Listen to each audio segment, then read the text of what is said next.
मोदी अभी तक चुनाव साधना में व्यस्त थे, अब मोदी आध्यात्मिक साधना करने के लिए जा रहे हैं।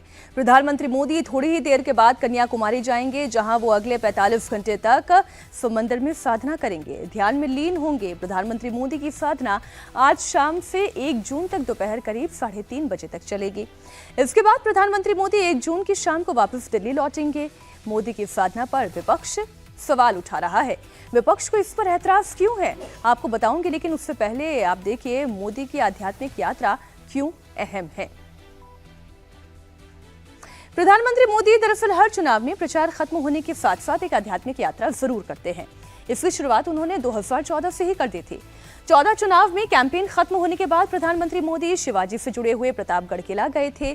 प्रतापगढ़ वही जगह है जहां शिवाजी ने अपने बागनक से अफजल खान का काम तमाम किया था। 19वीं प्रचार के बाद केदार घाटी गए थे। मोदी ने केदारनाथ मंदिर के ऊपर पहाड़ियों में रुद्र गुफा में ध्यान किया था।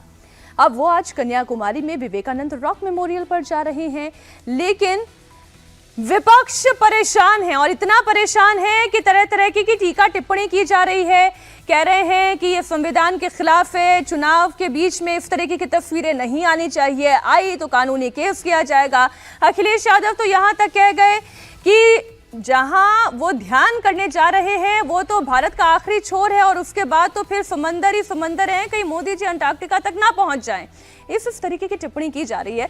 हमारे साथ संजय निरुपम जी जुड़ गए हैं। आप कांग्रेस के पूर्व सांसद रहे हैं, कांग्रेस की कार्य प्रणाली से लेकर हर चीज बहुत बेहतर तरीके से आप समझते हैं। संजय जी, बहुत स्वागत है आपका इंडिया टीवी पर।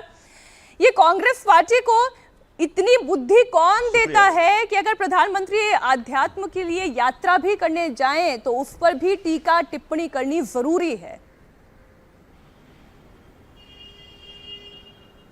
देखिए, मैंने बहुत पहले कहा था कि कांग्रेस पार्टी में बुनियादी तौर पर धर्म और धार्मिक परंपराओं से नफरत करने वाले लोग भरे पड़े। वही इस समय नीति निर्णायक पदों पर हैं और वही तय करते हैं। थोड़ा और अच्छे से बताऊं तो ये थोड़े नास्तिक टाइप के लोग हैं। उनको धर्म का महत्व नहीं मालूम, अध्यात्म का महत्व नहीं मालूम है, उनको धार्मिक आस्थाओं का अर्थ नहीं मालूम है, उनको धार्मिक परंपराओं का अर्थ नहीं मालूम है। और इसलिए जब प्रधानमंत्री जी ने ये घोषणा की कि वो चुनाव प्रचार के बाद एक लगभग 36 घंटे के लिए वो मौन व्रत रखेंगे या मेडिटेशन करेंगे या फिर ध्यान में मग्न होंगे, तो इसको समझ ही नहीं पाए। और इसका जिस तरीके से विरोध हुआ ये साबित करता है कि कांग्रेस पार्टी बुनियादी तौर पर धर्मद्रोही है। कांग्रेस पार्टी में जो निर्णय लेने वाले लोग हैं बुनियादी तौर पर नास्तिक और अध्यात्म के खिलाफ। मैं प्रधानमंत्री के इस फैसले को कहीं से भी एक कानून विरोधी नहीं समझता हूँ, गैर कानूनी नहीं समझता हूँ, उसमें किसी प्रकार से भी आचार संहिता का उल्लंघन भी नहीं मानता हूँ। भाई, लगभग 1.5 महीने का इनका कैंपेन था, लगभग 200 से ज़्यादा रैलियाँ की उन्होंने, 80 से ज़्यादा टेलीविज़न इंटरव्यूज़ दिए। आप देख रहे हैं रोज़ 3-3, 4-4 जगहों पे भाषण दे रहे हैं। तो एक बार इतना सब कुछ करने के बाद एक आदमी शांति की तलाश में निकलता है और कहीं शांति और सुकून चाहने के लिए कहीं स्थिर होना चाहता है। तो इसके लिए अगर विवेकानंद रॉक मेमोरियल में जा रहे हैं तो इसमें गलत क्या? और वो एक बहुत ही पवित्र स्थल है, वही जगह है जब पूरे हिंदुस्तान में स्वामी विवेकानंद भ्रमण करने के बाद जा कर के एक बहुत लंबा वहाँ पर मौन धारण किया था और पर वहाँ पर मेडिटेशन किया था। तो उस पवित्र जगह पर अगर प्रधानमंत्री जा रहे हैं तो उस पर ऐतराज़ करना मतलब कांग्रेस पार्टी बुनियादी तौर पर हिंदू परंपराओं का, आध्यात्मिक परंपराओं पर ऐतराज़ कर रही है, जो कि उनका बुनियादी चरित्र है। ये बहुत लोग कह चुके हैं और बहुत बार इस प्रकार के सबूत कांग्रेस ने दिए हैं। नहीं, ये ऐतराज इसलिए है क्योंकि वो कह रहे हैं कि ये पश्चाताप, ये ध्यान तो उन्हें 5 साल पहले कर लेना चाहिए था। और उनके ध्यान से समस्या इसलिए भी वो कह रहे हैं कि फिर कैमरा लेकर ना जाएं, लेकिन मोदी जी वो ध्यान करके आ जाएं लेकिन कैमरा लेकर ना जाएं।